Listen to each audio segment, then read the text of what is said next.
Hello, welcome back to What Now on the threshold of life, death, and grief. And I'm here in the studio with my friend and colleague, Red Keating. I'm Julie Brown, and David's not with us. David's not here tonight. So it's the two of us with one of our favorite palliative physicians, Dr. John Beamish. How are you guys tonight? Good. Great. Good. You need to get that SNL 5-time host kind of thing going down. We need a gold jacket for you or something. Yeah.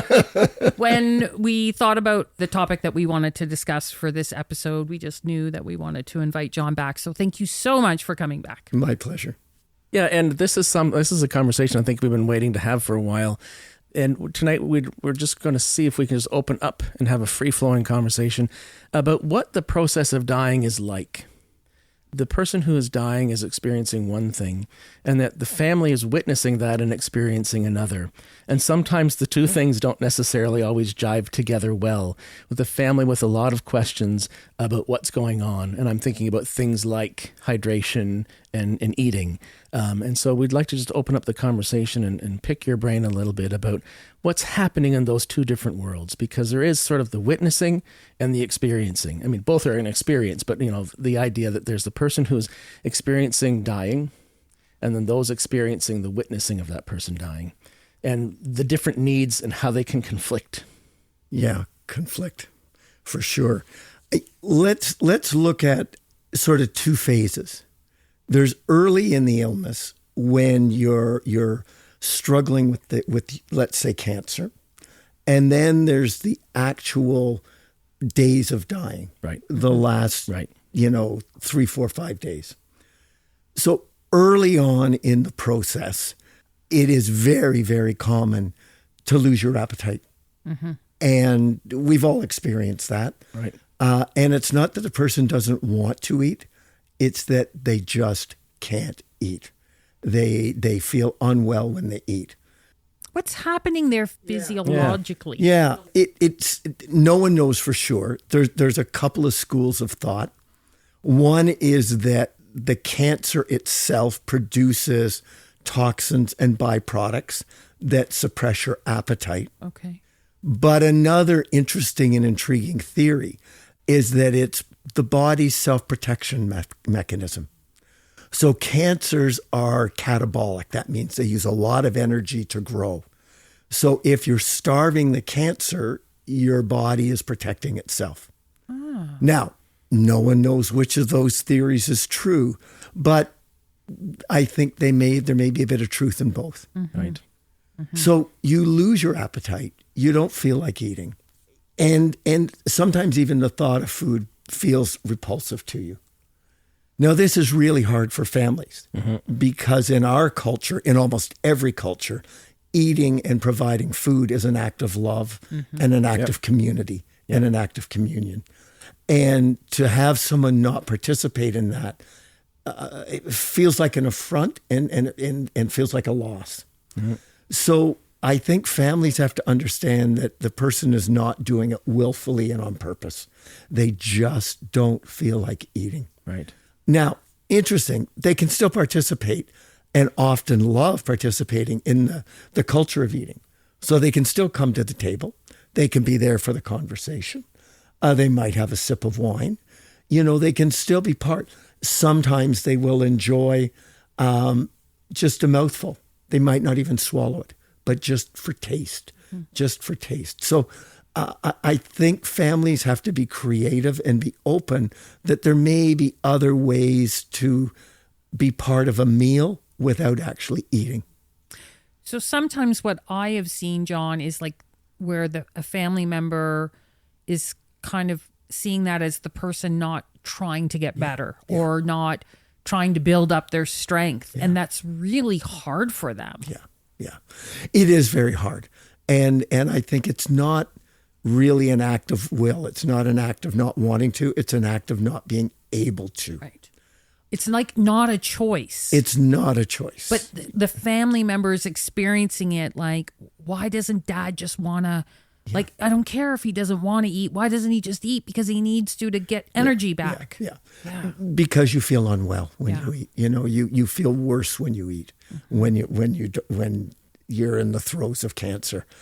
The other interesting part of that is I think sometimes there's a little bit of antagonism that occurs.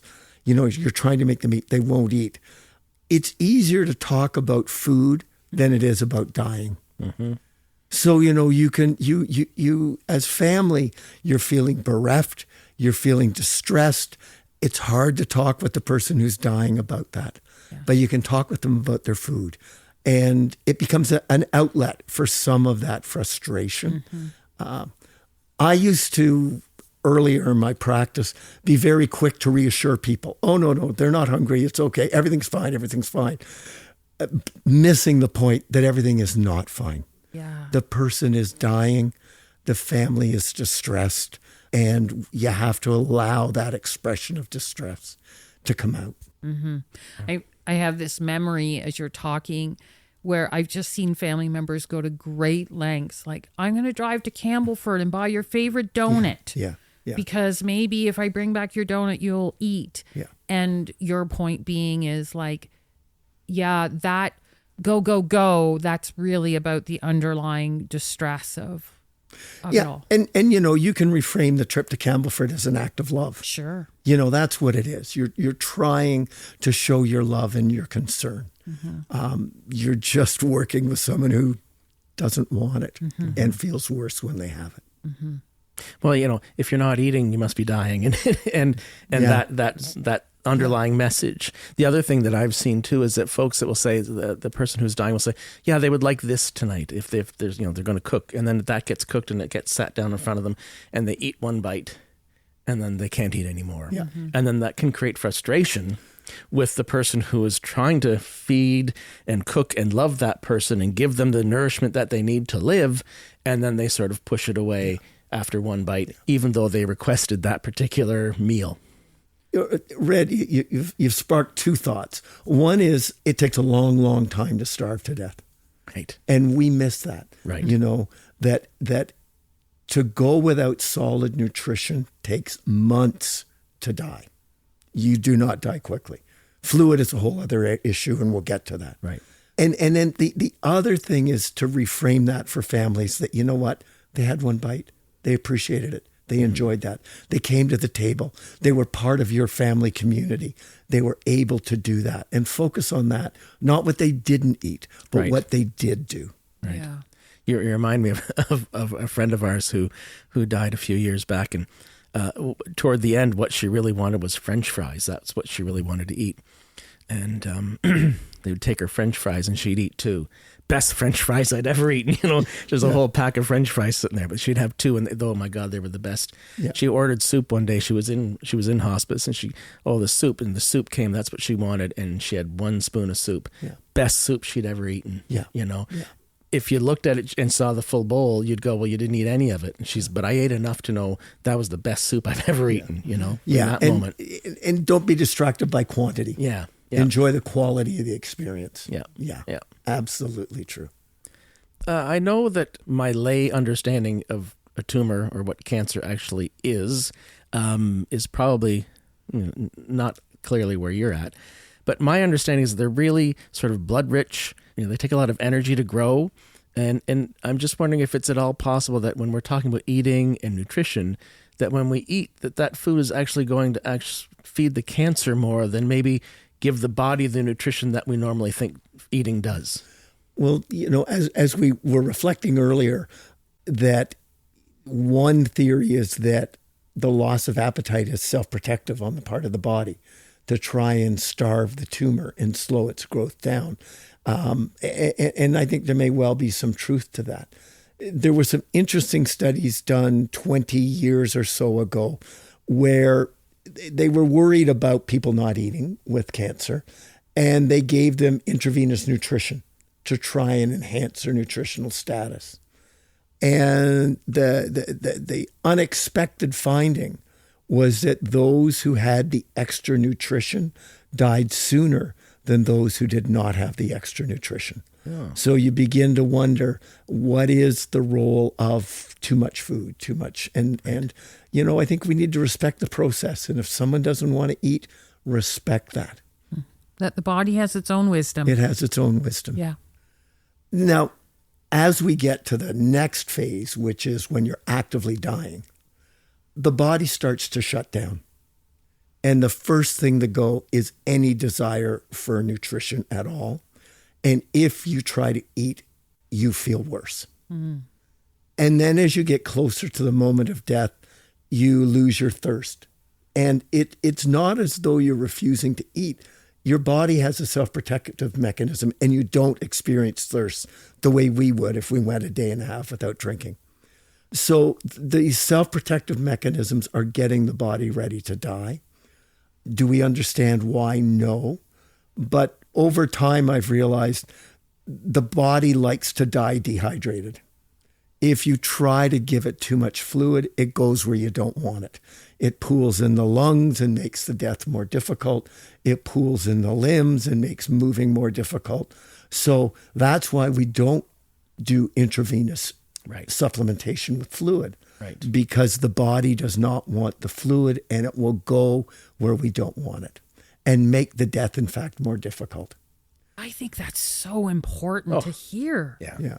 Yeah, is because again, I've had people say, well, we didn't transfer so-and-so to hospice because, they couldn't come with the IV, and we just couldn't remove the IV, or they wouldn't transfer them to the palliative care floor because we didn't want to remove the IV, because the thought of removing fluids just felt so wrong. And yet that's our human pathway towards death. There are rare circumstances where we will run an IV. I can think of one where I was working with a Korean couple, and we went through the discussion about stopping the intravenous. They both agreed. They said, yep, we understand it. It makes perfect sense, but you can't stop it because my wife's parents are coming from Korea.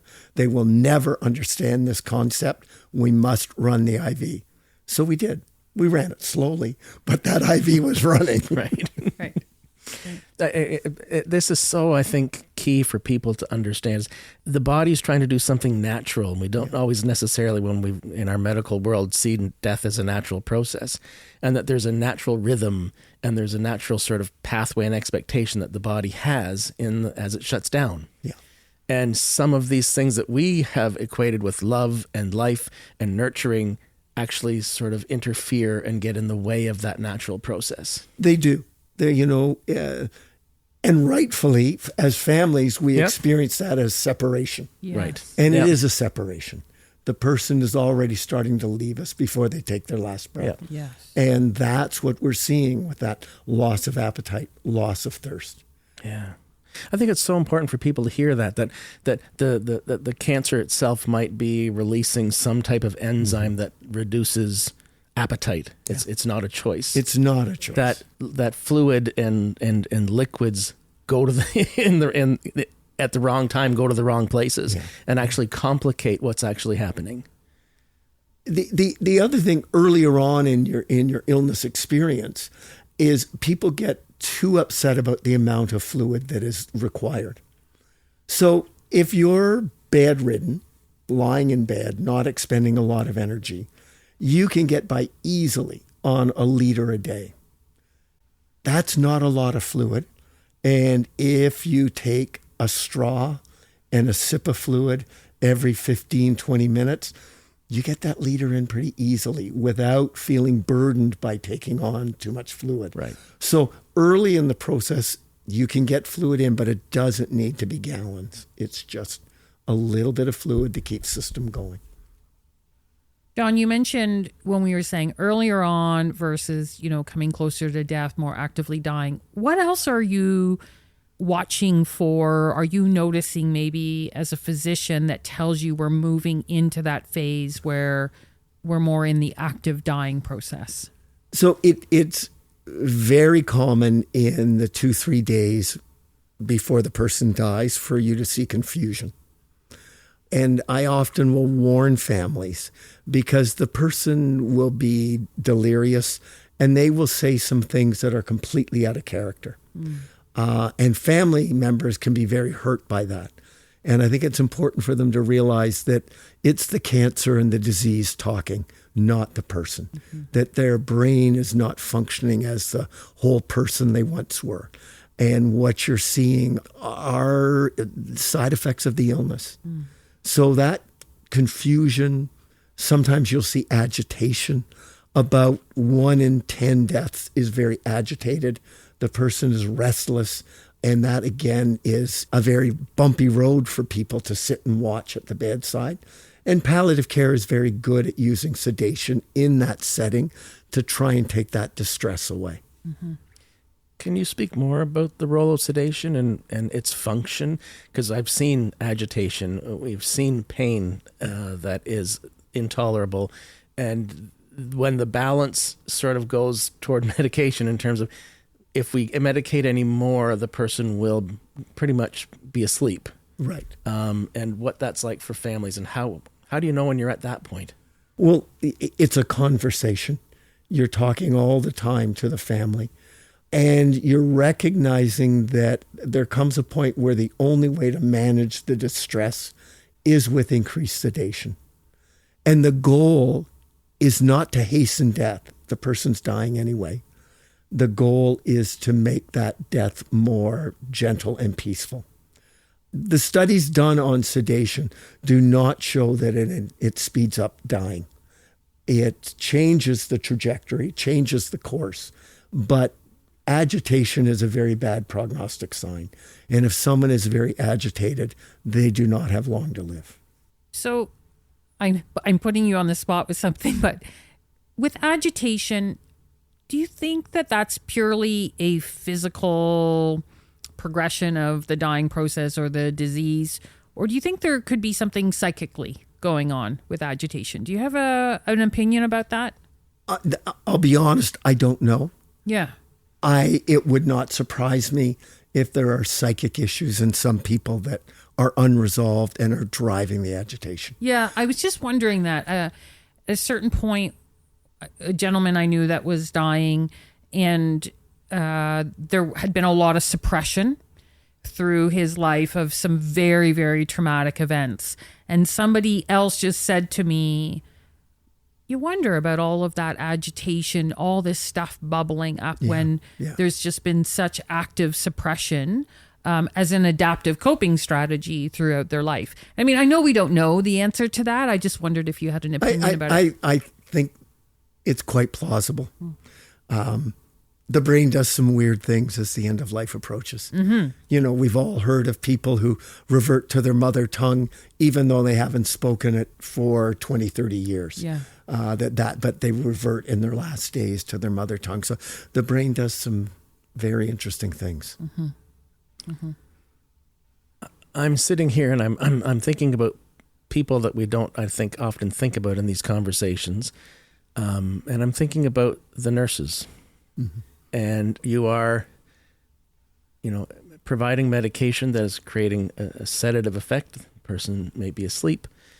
But what about, I think about, lots of times you hear about, I gave the injection and then the person died a half an hour later. Yeah. And some of the burden that represents, I think of the burden for the family, but what that means for the caregiver as well, the professional nurse caregiver.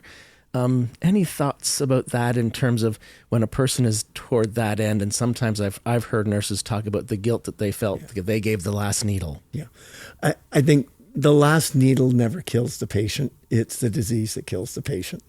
And I think we're doing a much better job of educating our nurses around that. That sentiment and that guilt was much more common 15, 20 years ago than I think it is now. And I think it's because nurses are trained to understand the dying process better. And they also are tireless advocates for the patient. They want a comfortable death, and they will pursue that. Right. So I don't hear that the way I did 15, 20 years ago. What about breathing and what happens in our final hours and days? So when we're breathing and we lose consciousness, and as we get weaker, the muscles in the upper part of the throat relax, and fluid will pool there. And as you breathe, you hear your breath bubbling through that. Mm-hmm. And that's what we call the death rattle. Mm-hmm. And for the person who's experiencing it, it's not troublesome in the least. Their level of awareness is so low that they're unaware of that bubbling sound. Because they're actually in a very relaxed They're in a state. very relaxed state. Yeah. It's really hard for family to listen to. Yes. It's very, very distressing to listen to. And that can go on for a few days even? Yeah, days would be stretching it. Usually it's a day or two, the last day or two. But we have very good medications that do dry up those secretions, and will help get rid of that bubbling sound. But we're really more doing that for the people sitting bedside. We are often doing it for the folks at the bedside, and that's not a crazy thing to do. Yeah, of course. Because that breathing can look very labored, and the chest can heave. It can look like it's a lot of work. Yeah. But you're saying no, it's actually the person is in a relaxed state. They're very relaxed. Their brain is struggling with its automatic functions. Right. So if we had them on a heart monitor, we would see their pulse becoming irregular because the brain's having trouble regulating that. We would see their blood pressure fluctuating wildly because the brain is having trouble doing that function. The one that's most obvious when you're sitting there is the breathing, and you see that. But it's important to realize it's not a distress. The awareness of the patient is so low that it's happening below their level of consciousness. I sometimes, maybe I'm wrong. Sometimes I'll say to a family member, "Well, do you snore?" Yeah. And it's like snoring. If you're a snorer, when you're asleep at night, you don't know you're snoring. You don't. Just your partner does. But boy, does a partner ever know that you're snoring? And the other one, okay, what the heck's going on? But the snorer sleeps right through it and doesn't feel it, doesn't hear it, doesn't have any experience of snoring. Yeah. But the person lying next to them or sometimes in the other room really has an experience of snoring. Yeah. John, what else is a natural part of the process that often family members, and just to note that when we refer to family can be our family or chosen family, right? Of course. However it's defined. However it is defined. What else, though, often does the family need to understand or need some reassurance around? The most common question is how long? Yes. And it's the hardest to answer. It's next to impossible to answer. So we tend to answer it in terms of days, weeks, or months. Big chunks of time, because to be precise is very, very difficult. And the actual moment of death is very hard to predict. So you prepare families for that. Mm-hmm. And you prepare them that they also have to care for themselves. And if they happen to miss the moment of death, it's just the moment of death. Right. It's not a big deal. Mm-hmm. It's not something they should regret. They just miss that. And what they need to reflect on is all the love and caring they showed through the whole process, not that instant of death. Mm-hmm. Right, because you can see families start to get kind of really amped up around that idea. So-and-so going to make it here in time. And I really need to go home to shower and that, but I don't want to miss it. And so one of the things you're often kind of offering reassurance is, I think it was Ram Dass who said, like, death is but a moment. Yes. Yeah. It's a moment. Well put. But it's not. It's the experience is much vaster and broader for the family. Yeah. And again, all that love and caring they did through the whole process is what you need to focus on, not the moment. Yeah. Not the moment. Yeah. And has your experience been, that sometimes people die once people leave? Like, you hear that? Oh, we hear it all the time, and I think it's true. I think at a subconscious level, there are some people you can't let go of life when they're in the room, but when they leave, at a subconscious level, you're able to let go. And we've all seen that phenomena. Mm-hmm. We've all seen that phenomena. Yes. Yeah. And the opposite phenomenon of a person holding on until somebody from out of town actually makes Gets it there, right. and So there's those two different sort of experiences where there could be a vigil going on for days and days, and then people decide to finally go and get a bite to eat, and that's when the person decides to die. And then others that hold on and wait until that one family member or a friend pops in and makes it to and say makes goodbye. that closure. Yeah. Yeah, and those phenomenons happen so often, it's hard not to think that they're real. It's hard not to kind of go, that's a real thing. I've seen it so many times. I'm convinced it's a real thing, having watched it so often. Yeah. How do you prove it? You can't, but it feels real when you're there. Right. Yeah. Families often, one of the reasons I think they really want to know, of course, death just reminds us of how little control we have and how unpredictable life is, and we humans don't like that. And so I think that's why we put the pressure on the physicians and care providers, like how long. But then there's also that part of what they're struggling is like, when do I come? Or when do I go off work? Or how would you deal with that questions when people would say, I'm thinking of taking a leave of absence, and they're, because they're trying to make decisions about the rest of their life as well. Yeah. I usually tell people you can never come too early, but you can come too late. Yes. So, and it depends what they need to do in that time. Mm-hmm.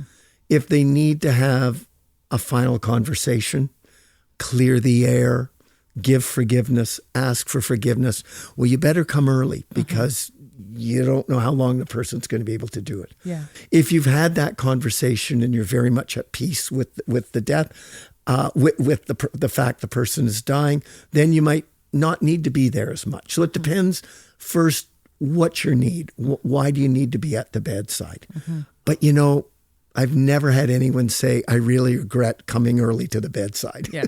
They may say, oh, when is this going to end? It's gone on a lot longer than I thought, but they're not regretful.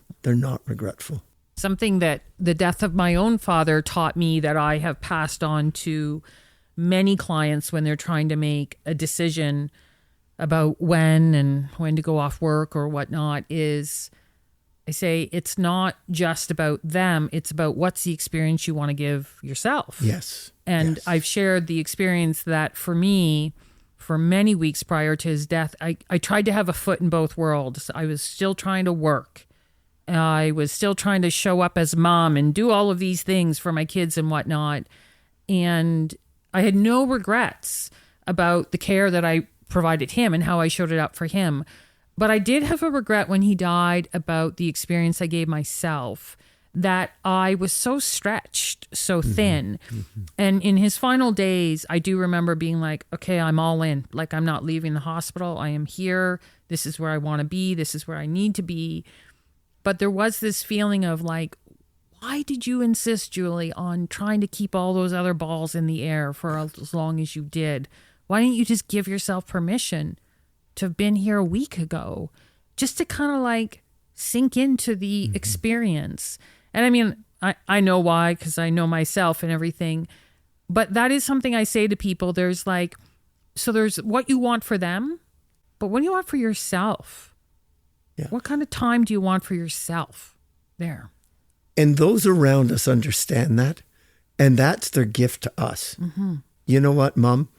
I don't need you to help me study for my exam. Mm-hmm. You go and be with Dad. Mm-hmm. That's how they can give to us, is give us permission to step out of their lives and be where we need to be. Yeah, I say step into the bubble, because it often can feel like a bit of a bubble. It is a bubble. Yeah. It is a bubble. That process of dying, unfortunately, we don't go through it a lot, but it is a distinct part of life and cut off from our other realities. Mm-hmm. Is there a commonality to the moment? People are sitting around the bedside, and then there's the moment when the person is alive, and then the next moment they're not. Yeah. Is there a commonality in terms of what happens in that moment to the individual? That's the great mystery of life, right? Okay, see? I like to take it right to the core. No, but how do you know? Worm at the core? I guess it's because I'm always a little bit shocked at the number of people who have never been present. Yeah. at bedside when someone has died. And I can remember one in particular example, and the family were there, and they were all, the breathing was it wasn't loud breathing in terms of through the bubble, but it was heaving breathing. And then there'd be these long moments of silence. And then there'd be another breath. Yeah. And I remember being in the room, and there were 3 staff members in the room at the time. And at one point, we all looked at our watches. I noticed we all just looked at our watches because we knew the line had been crossed. Yeah. And it was, I bet you, a good 20 seconds after that, the family all turned to us and said, "Is that it?" Yeah. And we all just sort of went like this. But we all looked at our watch, time of death. This is when it happened. And they didn't know. And I don't know if maybe it was because of the breathing and we were waiting for that next breath, but when a long period of time went by and that next breath didn't come, they didn't know. No, if you've not been at the bedside, you don't. It's a tenuous line, and you don't see it. And oftentimes, nurses provide such a useful role to families in preparing them and then announcing and making it official. Right. Yes, they've died. Because families need that official marker. Yes, it's happened. Right. Because it is amazing to think that something so significant could happen and we don't necessarily see it. We don't necessarily see it. And I think it's so important in the millisecond. that line is so thin. Yeah. And then you can never go back. Yeah. You don't get to go, put the car in reverse. Yeah. Right? Yeah. What do nurses look for? When they're caring for somebody, do they have things that they look for in terms of changes in the body? They're often calling the family and saying it's time to come. So they look for much of what we talked about: changes in breathing, changes in level of consciousness, changes in skin tone. So the body starts to pool blood in its core, so the face becomes paler. And nurses they're amazing. The sixth sense they get about, it's going to be tonight. And if you have an experienced palliative care nurse tell you, I think something's happening, you listen well. Yeah, so true. So is there anything else we may have missed in terms of our conversation, or things that you think would be important to add to it? Well, Red, just back to a comment you made about the change in breathing. Right. And it reflects back to what we talked about, the brain struggling to do some of its automatic functioning. So that as you get to the last hours of life, you will see these long pauses in breathing. We have a name for it. We call it Cheyne-Stokes breathing. And it really is the brain struggling to regulate our automatic breathing. And you'll have these long pauses, and then the person will start to breathe and pant for a bit, and then it will fade away, and there'll be another long pause. And that's a sign you're in the last moments, be that minutes or hours of life. Where does that term come from? Chain-stoking? Probably 2 old British guys who just first described it in the literature in the 1800s. I thought they might be smokers or something. Sounds like chain smoking. But it's stoking. Cheyne-Stokes, yes. This has been so helpful. Thank you so much for explaining all of this. Is there anything else we've missed? No, we've wandered over a vast field in a very short period of time. Yes. Yeah. But I think it's so valuable to understand what's actually happening inside the body for the individual, that I'm not hungry, not because I'm trying to be a pain. I'm truly that it's supported that I'm not hungry. And it makes me feel ill. Yeah. It makes me feel And then unwell. for families to understand that that's actually a natural process that's happening. Yeah. And to incorporate it into life as part of the dying process. Yeah. Well, thank you once again for coming and sharing your wisdom and your Thank experience. you. And as always, great questions and a great discussion. Yeah, he's entered that Steve Martin, Martin Short. I forget who all the repeat people are, but it's so wonderful to have you, John. Thanks. Thank you. Thank you for listening to What Now? On the Threshold of Life, Death, and Grief. What Now is produced in partnership with Hospice Peterborough, dedicated to providing compassionate care and support to individuals and families facing life-limiting illness and loss. What Now is recorded at Thin Spaces Studio in Peterborough, Ontario. Special thanks to Paradise Garage for providing the music. Technical support is provided by Sean Heichert and audio engineering by Kevin Fleming. More episodes of What Now are available for free on most major podcast platforms. If you found value in our conversations, please support us by following, leaving a 5-star review, and sharing with your friends and loved ones. If you'd like to support the essential work of Hospice Peterborough, please consider visiting hospicepeterborough.org/donate. Your contribution helps us to continue to provide vital care and support. Until next time, may you find peace and comfort on your journey.